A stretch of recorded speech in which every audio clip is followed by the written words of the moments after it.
Hi everyone. Before we move on to the next section, in section 14F on inverse functions, I'd like to make sure that you have a full grasp of everything that we've done so far on the transformations. So I'm going to do just some simple examples and go over on how to write out equations algebraically for transformations, as well as do some questions with graphs and doing the transformations on those.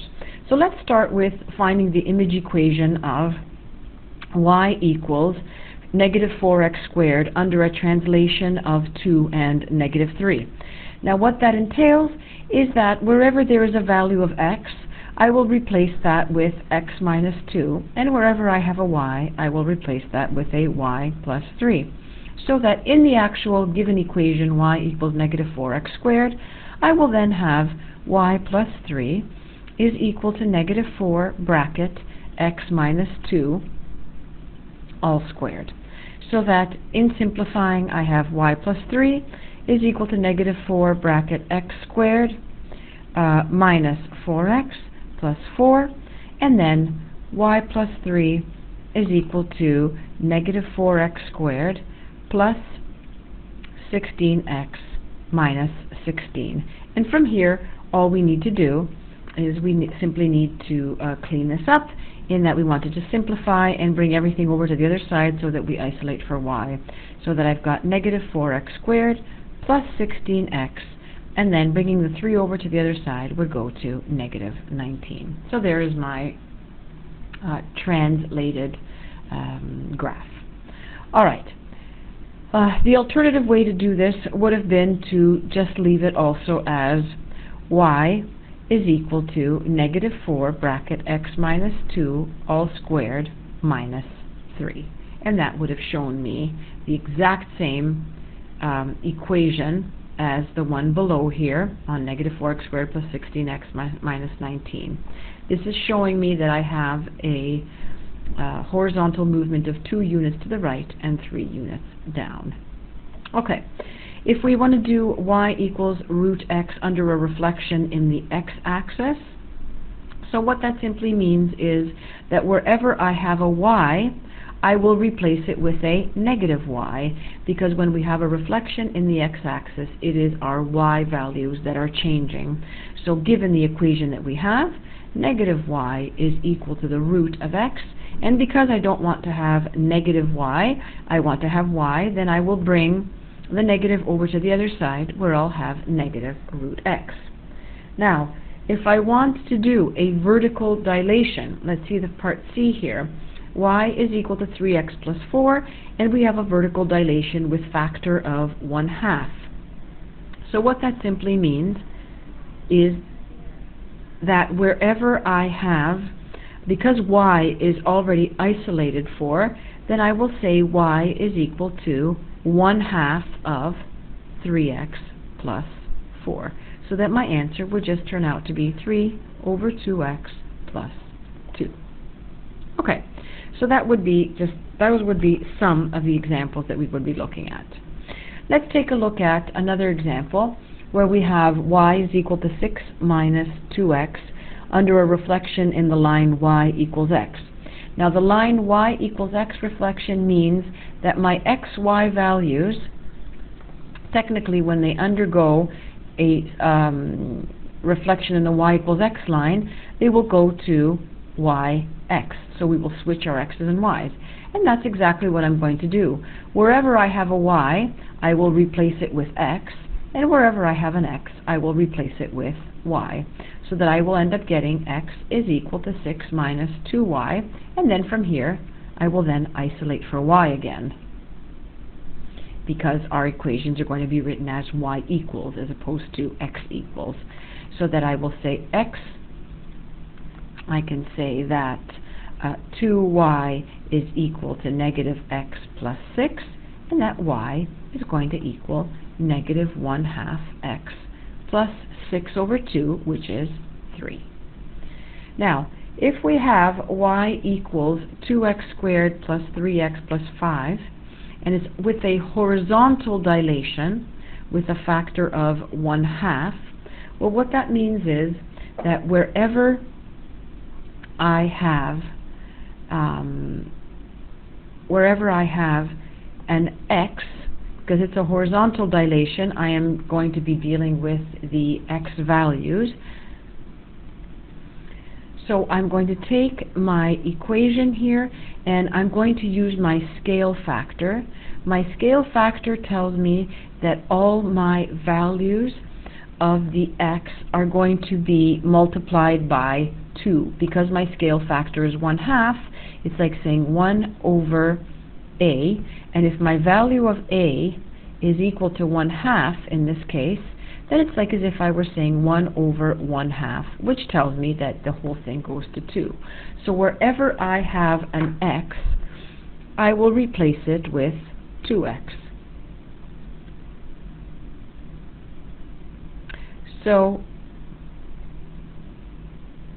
that I will say y is equal to 2 times 2x all squared plus 3 times 2x plus 5.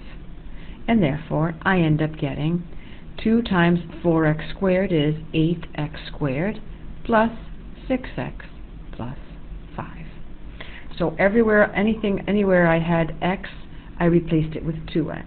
Now, if I know that f of x is equal to x squared, and I am being asked to find and graph f at negative x, so f at negative x means that wherever there is an x, I will replace it with, negative x. It is a horizontal reflection. So it's a reflection over the y-axis in this case. Not horizontal, sorry, a vertical reflection. So that wherever there is an x, I will replace it with negative x. So that I will say f of x is equal to negative x all squared, which obviously turns out to be simply x squared. And that would make sense simply because if I am looking at the graph of y equaling x squared, well, y equaling x squared is 0, 0, 1, 1, negative 1, 1, and 2 and 4, and negative 2 and 4. So it's negative 2, 4, negative 1, 1, 0, 0, 1, 1, 2, and 4. If I flip these values around, okay, so that I end up just changing my values of the x's, well, negative 2, 4 will become 2, 4, negative 1, 1 will become 1, 1, 0, 0 will stay the same, and vice versa. If I take 2, 4, it'll become negative 2, 4, and 1, 1 will become negative 1, 1.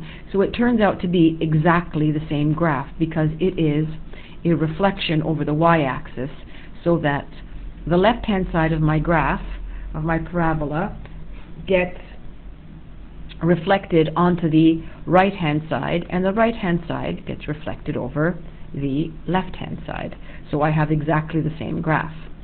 Alright, if I were to do y equals negative f of x, and we're still dealing with f of x equaling x squared, so negative f of x means that all my y values, wherever there is that means that all my y values are going to be changing in this example, so that wherever there is a y, I will replace it with negative y. So in other words, y is going to equal negative x squared. And if I graph that very quickly, knowing that x squared is approximately sketched as such, negative x squared will be right underneath there. So this would be my negative f of x. And this would be my f of x. Okay. Now, we have already done f of negative x, so I'm not sure why that's there again. So we'll move on to y equaling f at 3x. So f at 3x means that I have a scale factor, and my scale factor is equal to 1 over a. So that I will say that 1 over 3 is my scale factor. So what I would end up doing is saying that wherever it is, because it's a horizontal, we are looking at a horizontal stretch or shrink, then I would say that all my values of the x are going to go to 1/3 x, so that y equals x squared, or f of x equaling x squared, is going to go to 1/3 x all squared, which takes me to 1/9 x squared. And if I were to graph that, okay, again, I have my points 2 and 4, and not a great graph, but I have all my points. There's 1 and 1, 0, x, y. So all my points then, all my values of the x would get multiplied by 1/3, and therefore my graph would shrink. Okay, so if I have y equaling 2 f of x, well, that means that all my y values are going to be increasing by 2. They'll be doubling, so that I would end up having, since I have y is equal to x squared, or f of x equals x squared, then I would say f of x is equal to 2 times x squared, which is 2x squared. And when I graph that, again, I would start with 0, 0, 1, 1, negative 1, 1, 2 and 4, negative 2 and 4, and 2 and 4, and all of these values will double. So 0, 0 will stay as is, 1, 1 will go to 1, 2, negative 1, 1 will go to negative 1, 2, and we'll have 2, 4, which will go to 2 and 8. So 4, 5, 6, 7, 8, and 2 and 8. So that you can see that the graph is going to stretch vertically, and that would be 2x squared. Now, to clarify just a little bit better part D, what needs to be understood here is that every value of the x is going to go to 1/3 of its size, so that the point 0, 0 will stay where it is. The point 1, 1 will go to 1/3 and 1. This will go to negative, it'll go to 1/3 and 1. This will go to negative 1/3 and 1.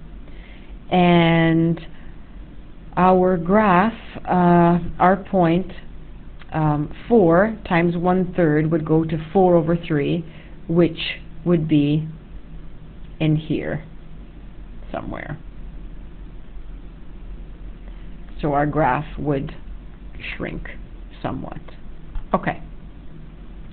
Looking at the last section is just asking you to look at these, look at the actual given graph here, which I'm calling f of x, and you are being asked to do in pink f of x minus 1.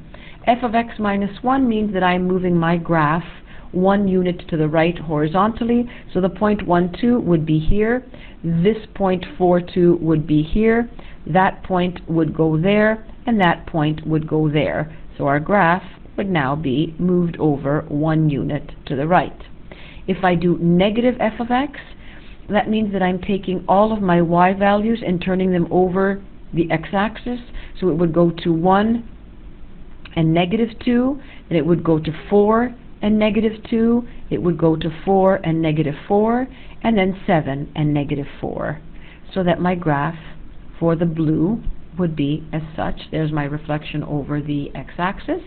If I were to do the next graph, it would be a reflection over the y-axis, so it would be negative 1 and 2, it would be negative 4 and 2, it would be, the next point would be at negative 4 and 4, and my next point would be at negative 7 and 4. So my graph would hit right here. There is the reflection there. If I have to do 2 times f of x, that is a reflection, that is a vertical stretch of 2, so that all my y values will multiply by 2, so this will go to 1 and 4. So it's 1 and 4, it's 1, so it's 2, 3, 4, there's 1, 4. Then it would be 2, 4. It would go to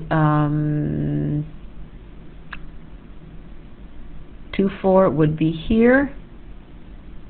And then 4, 4 would go to 4, 8. Okay? And then my next point would go to 7, 8. So that it has stretched. There's the vertical stretch there. Okay? And then my last one would be 2 of f of x.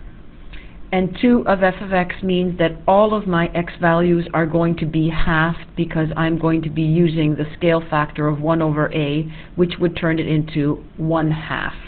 So that means my values of the x would go to, my values of the x would go from 1 to 1/2. 4 would go to 2. My 4 would go to 2 there, and my 7 would go to 3.5. So there would be my vertical, or rather my horizontal shrink. All right, that's it. Thank you.